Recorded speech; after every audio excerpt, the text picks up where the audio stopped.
Hello. So we are here at final walkthrough right now for one of my buyers in Morris Plains, New Jersey. And just walking through a little bit, making sure everything's checked out, looks nice. Not going up in the attic right now, but yeah, just wanted to kind of come on here really quickly and talk about the process of just buying a house.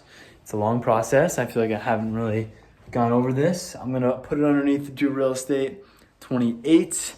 We're building up the series. We're getting a lot of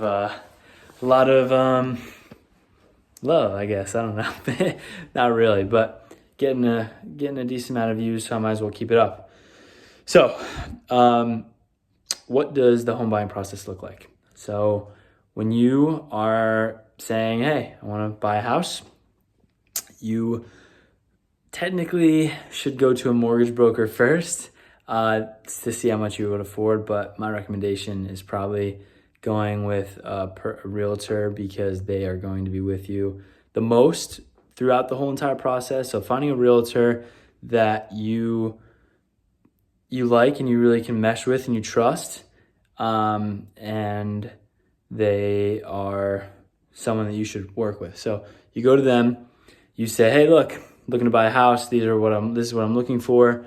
Connect me with a mortgage lender to see what I can afford." You connect with the mortgage lender, you do all the docs, you do all the paperwork, the application, all that sort of stuff. It really shouldn't take that long, maybe an hour or two for everything in total to get, probably actually less than that. I'm not that familiar with the pre-approval process, but you do that. They come back with a number and a pre-approval, and then you bring that back to your realtor. I would say connect your realtor with the mortgage lender because any good realtor and mortgage lender are going to want to talk about you and just how they can find you the best house. And once that happens, that connection is you ask your realtor, you say, "Hey, look, out of my parameters and the criteria that I want in my house with this budget, let me know what houses we can look at." They start sending you properties. You identify what you want, what you don't want, specifically what you don't want first.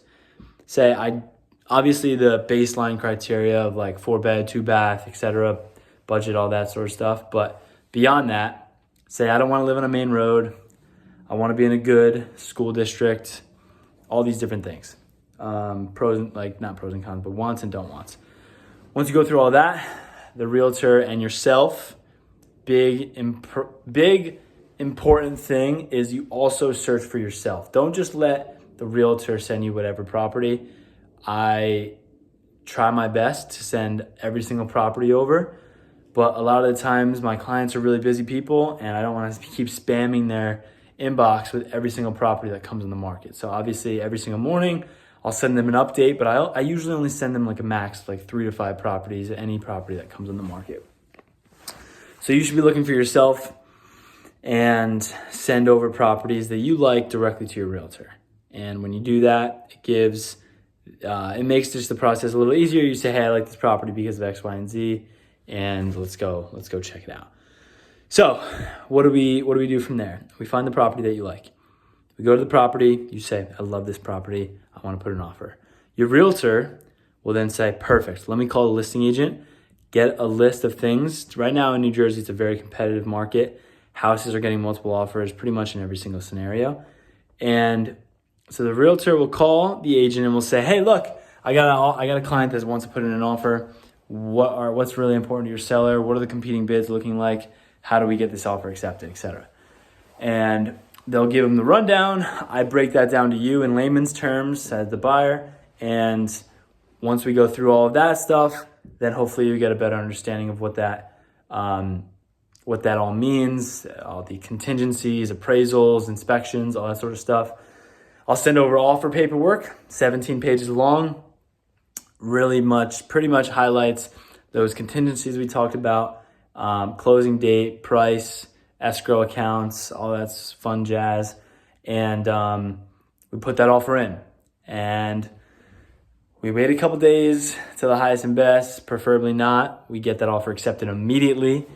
I will spam call the listing agent. That's what I do. But then once we get that done, we are officially under attorney review. We want to make sure the attorney review period is very quick because there's no commitment. There's just pretty much a verbal commitment. There's some paper, but it's not written in stone yet, of what the attorney review process looks like. So once the attorney review gets started, you hire an attorney, the seller hires an attorney, and they pretty much go over all the paperwork that you signed with me to make sure everything is agreed upon on both sides.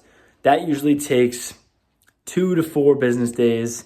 Really depends on the attorney that you have and the seller has. If everything goes smooth, you can be out in a day, but sometimes it doesn't. During that process, or after that process, is when we go officially under contract. The attorney review is concluded and we are under contract. What that now means for us is we schedule the inspections and your mortgage lender schedules the appraiser. The appraiser is where the third-party professional comes to the property, looks at the property, takes some pictures, blah, blah, blah, then tells the bank how much he or she believes that the property is worth. That is how much they are willing to lend you on that house. And that will go into appraisal gap scenarios and all that sort of stuff. So we'll talk about that another time. But just the whole entire process in general, we go to the inspection. Very, very highly recommended that every single buyer is at the inspection. You walk through with the inspector 2 to 3 hours. You walk through the entire property, make sure that you know what you're buying. That's the main thing during the inspection. If these walls, if these walls are plaster, which actually they kind of do feel like plaster. I don't think they actually are. Over the side, they feel different, but yeah, it feels different. But if those walls are plaster, you want to know if they're plaster walls, or you want to know if they're sheetrock. You want to know what you're buying exactly. So that any good inspector will tell you that exact same thing. It doesn't really matter what you're buying as long as you feel comfortable with buying it and you know what it is. And obviously, the market also believes that it's worth whatever you're buying for.